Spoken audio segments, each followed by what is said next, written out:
And our correspondent Amrit Pal Singh is joining us from Jaljulia in Israel. Amrit, what is the latest on the ground offensive? Is the war becoming regional? The threat of the war becoming regional exists very much, and after they've gone in, though in a limited manner, they have sent some forces inside. They haven't gone in with the full military might. They aren't releasing details about how many infantry soldiers have gone inside. But what we hear from sources is that they have entered with some tanks, and they are being given fire cover by Israeli drones, UAVs, Israeli jets. They continue to pound targets there. 150 targets we hear in the past 24 hours alone have been hit there. The ground offensive is continuing in full steam. They also tried to do a beach landing. So they are trying to, close in from all three, land, sea, and the air, to cause maximum damage to Hamas. Now, the threat of the regional spillover exists because Hezbollah had warned them that if you go in, if your forces go in, and the civilian casualties go up, we will start pounding you from the north. I was on the Lebanon border a little while back. In fact, I'm right now on the way from the Lebanon border back to Jerusalem, where I'm staying, and I'm stopped in a place called Jaljulia for this live broadcast, Mark. There, the situation was missiles were being hit, rocket fire was happening, most of them being intercepted by their famed Iron Dome system. Yes. But some rockets did manage to hit. In fact, while I was talking to you, you could see the smoke coming out. So it did manage to hit a small hill. Afterwards, we inquired, nobody was injured because those villages have been evacuated completely.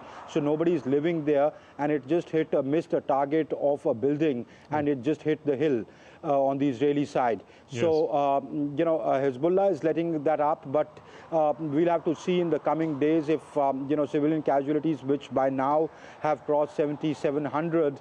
So if they go up, then Hezbollah could jump in. If Hezbollah jumps in, then the fear of other non-state actors and state actors, Syria could jump in, Iran-based non-state actors could jump in. So yes, that threat remains, and therefore you see heightened diplomacy to prevent that. Mark. Yes, Amrit, also in this ground offensive overnight, 150 underground Hamas targets were apparently hit. We know that communication lines were definitely hit. You talked about the missiles fired by Hezbollah in Lebanon, which were intercepted. There are also apparently 900 U.S. troops in the region, but they don't seem to be acting as a deterrent, one can see. We put that into context for us, the larger ramifications in case apparently both the U.S. troops in Iraq and in Syria were also apparently facing some sort of attack. That's right. U.S. troops in Iraq and Syria are facing attack, and that's why you saw the U.S. operation yesterday, where they killed, struck Syrian military targets and killed some of their soldiers. Israel bombed Aleppo and Damascus 3 days back, the airports there, saying that they were providing arms from there to Hezbollah.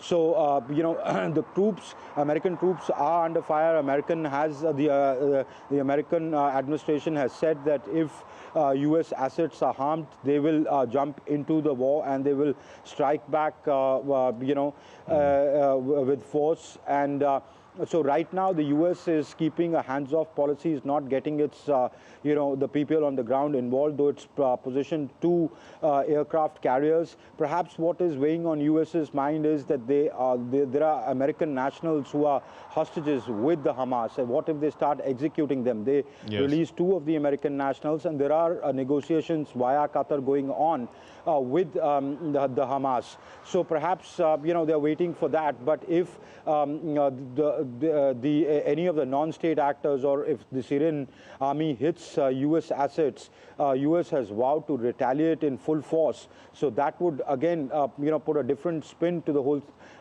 situation, and it could escalate. So the threat of escalation from all sides looms large in this war. It, every minute the course of the war changes. Yoav Gallant, the defense minister, said when he was asked about 150 targets being hit, he said the earth shook from beneath and we were above it, and the earth shook from above, and we will get into the next phase of war.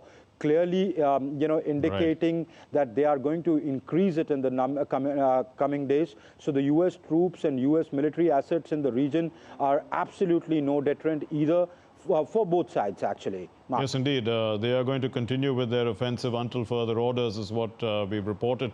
But, any update on the humanitarian aid, whether it's being allowed into Gaza? We had reports that 6, vehicles had come in on Friday. The small glimmer of hope, and may I stress the small part of it, is that humanitarian aid is going in.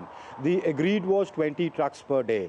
It's been 5 days, only 6 days today, including today, only 80 trucks have gone in. So that means not every day 20 trucks go in. There are lesser trucks going in. Despite the heightened military campaign, the trucks are allowed to go through Rafah, though there have been calls by the UN saying, the UN chief said that the monitoring mechanism has to be relaxed because Israel is monitoring everything that goes inside, because they've said they'll only allow food, water and medicines to go in, and not even fuel. So clearly, that is creating hindrances. It's not optimal. Even if 20 trucks go in every day, according to UN, 200 trucks are the requirement. That is the sort of humanitarian aid that is required inside, but it's far less. It's a drop in the ocean. But the good thing is that at least is on, even while they are at each other's throats.